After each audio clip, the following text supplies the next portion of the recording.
Vejam a armação que os adventistas fizeram para os católicos. Eu vou mostrar um vídeo aqui que vai constranger você. É uma matéria jornalística e eu confesso que eu fiquei muito, mas muito envergonhado. Muita gente diz por aí que nós adventistas perseguimos os católicos, as outras igrejas. Eu tenho defendido aqui o contrário, que não, nós não perseguimos.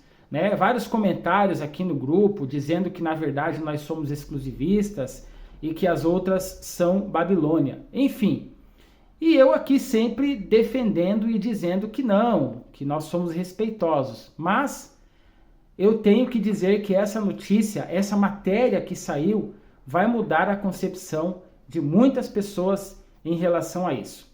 Essa matéria, esse vídeo, me fez refletir em algumas coisas que eu vou compartilhar aqui com vocês sem medo de errar, sem medo de falar. É bem verdade que nós relacionamos várias profecias bíblicas como fazendo referência direta ao papado e ao sistema religioso católico. Mas nunca, jamais devemos dizer que os católicos estão perdidos. Jamais. Porque eu aprendi na Igreja Adventista que apesar dessas profecias que se referem ao papado, Deus tem seus filhos em todas as denominações e que Jesus virá para buscar um povo e não uma placa. Isso precisa ficar bem claro, porque se Jesus viesse buscar uma placa, bastaria eu ter um nome numa igreja, ou se batizar e ser membro de uma determinada denominação e pronto. A minha salvação já está garantida. Mas não é assim que funciona, meus irmãos. Efésios 2, de 8 a 9, diz assim, e eu até decorei o texto. O texto diz, porque pela graça sois salvos, mediante a fé. Isso não vem de vós, é dom de Deus, não de obras, para que ninguém se glorie. Então, irmãos, a Bíblia diz claramente que a salvação é pela graça de Cristo. E isso ninguém pode discutir. Eu só posso ser salvo pelos méritos de Cristo, através do sangue do Cordeiro. Mas isso não significa que eu possa sair por aí pecando, porque o verso 10 desse mesmo texto, Efésios 2:10, a continuação, diz que fomos feituras, somos criaturas de Deus, criados em Cristo Jesus para as boas obras, as quais Deus de antemão preparou para que andássemos nela. Ou seja, as obras não salvam, mas devemos praticar porque a salvação produz transformação. E ninguém é alcançado pela graça e continua nas mesmas práticas. Mas olha o que diz aqui o livro Nisto Cremos, que são as 28 crenças da Igreja Adventista do Sétimo Dia. Eu vou ler para você e nós vamos analisar, será que realmente, falando nessa notícia, nesse vídeo, será que realmente estamos vivendo o que está escrito?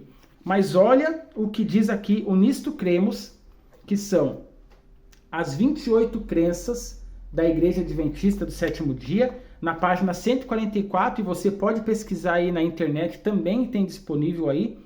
Ele diz o seguinte, meus irmãos, olha aqui, falando de justificação, ele diz assim, página 145, Nisto Cremos, a reconciliação se torna efetiva somente quando o perdão oferecido é aceito. O filho pródigo reconciliou-se com o pai no momento em que aceitou o amor e o perdão oferecidos pelo pai.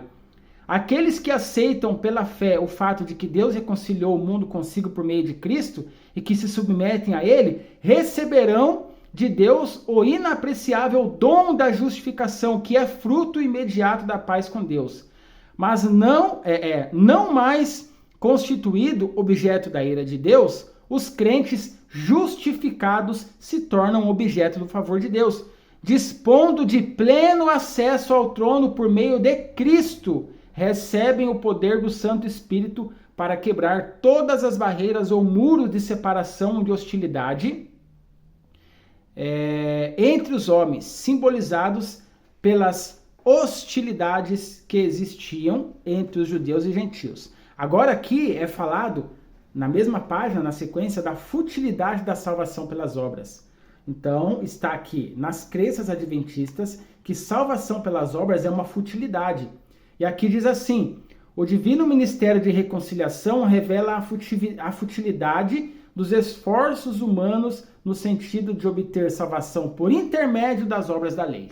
Então está aqui, não é crença adventista que somos salvos pela lei, tá bom? E aqui ainda falando de justificação, na página 151 é dito: em seu infinito amor e misericórdia, Deus fez a Cristo pecado por nós, para que nele fôssemos feitos justiça de Deus. E aqui ele parafraseia 2 Coríntios capítulo 5, verso 21. Aqui diz assim, nisto cremos, página 151. Por intermédio da fé em Jesus, os corações são ocupados pelo seu Espírito. Por meio dessa mesma fé, que é um dom da graça de Deus, os pecadores arrependidos são justificados. Então aqui, você quer falar dos adventistas que creem na salvação pelas obras? Leem o Nisto Cremos. Mas será que na prática isso está acontecendo? Agora, irmãos, prestem atenção e vejam aqui o vídeo onde os adventistas armaram para os católicos. Mas o que eles armaram? Eles armaram barracas para fazer uma ação para os católicos, e vamos ver se realmente somos exclusivistas ou se praticamos o que Jesus ensinou. Preste bem atenção nesse vídeo. Sabe por que eu disse aqui no título que fiquei envergonhado? Porque eu fiquei realmente, porque eu preciso olhar para essa ação que estão fazendo e pensar, poxa, será que eu posso fazer isso também? Será que eu realmente estou fazendo o que Cristo mandou? Vocês aí que dizem que os adventistas odeiam os católicos ou odeiam as outras pessoas de outras igrejas, dá uma olhadinha nesse vídeo aqui e depois você comenta se você continua odiando, continua mentindo ou continua espalhando por aí que os adventistas odeiam as outras religiões e que eles são exclusivistas. Presta atenção nesse vídeo aqui. As peregrinações a pé na Via Dutra aumentam à medida que a festa da padroeira se aproxima. E o sacrifício dos fiéis sensibilizou até quem não é católico. Pois é, Márcio. Membros da Igreja Adventista montaram centros de apoio aos romeiros. E ali eles descansam, recebem atendimento e também carinho. Em nome da fé, eles cruzam distâncias, passam dias e noites na estrada.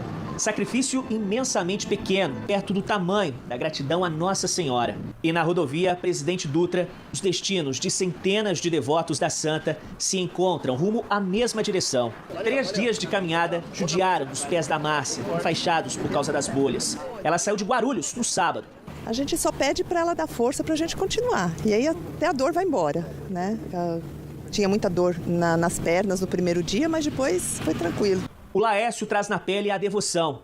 Ele parte para completar a 8ª peregrinação, a 2ª só neste ano. Desta vez, a caminhada é feita com a família. Tá cansado, chega lá, acabou o cansaço, acabou a dor, acabou tudo. Você fica novo, mesmo que você estivesse na sua casa. Com a companhia da mãe Aparecida, guardando a caminhada, o Silvio já percorreu mais da metade dos 400 quilômetros, rumo ao Santuário Nacional. Há 10 dias, saiu de casa, em São Carlos, interior de São Paulo, em gratidão pela cura do filho que teve leucemia. Ele caiu uma laje de 6 metros, aí ele fez um exame de sangue e deu câncer no sangue. Aí eu resolvi fazer essa promessa, que eu já tinha feito uma vez para minha mulher e deu certo. Eu fiz com meu filho. Foi aonde que ele voltou a andar e sua saúde. Diferentes histórias unidas pela mesma fé que leva a um só caminho. O acostamento da Dutra nesses dias que antecedem a comemoração à Nossa Senhora Aparecida fica como um imenso caminho de peregrinação. E para esses homens e mulheres que acreditam na intercessão da Santa, os milagres acontecem. E durante essa andança toda, cansativa demais, a ajuda sempre aparece. E neste caso, o apoio vem inclusive daqueles que não professam a mesma fé. No quilômetro 111, sentido Rio de Janeiro, em Pinda, e no 114, em Taubaté, em direção à capital paulista, 2 religiões se unem no exemplo de Cristo.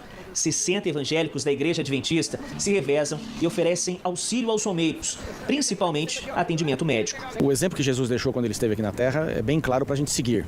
Ele disse até que eu tive fome, vocês me deram de comer, tive sede. Ele não perguntou para quem, né? Ou não disse que a gente deveria perguntar para quem fazer isso.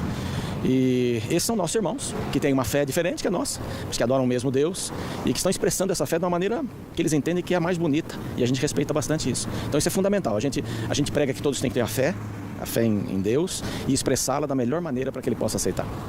Em meio período do dia, cerca de 400 pessoas passam pelo posto. Se o cansaço bate, uns descansam as pernas, outros cochilam. Alívio em forma de generosidade e amor ao próximo. Quando a gente vê um grupo como esse que está desenvolvendo a sua fé na estrada e a gente pode fazer alguma coisa, nosso objetivo principal é estar aqui para poder servir como voluntário e atuar para o bem, para que eles continuem tendo aí uma caminhada tranquila. E o agradecimento a toda a ajuda, independentemente da religião, será retribuído em forma de oração. Que Nossa Senhora abençoe eles, nosso Pai também, entendeu? Isso é muito importante. Eles estão provando que fé independe de qualquer classe social, de qualquer crédulo. Eu acho muito legal.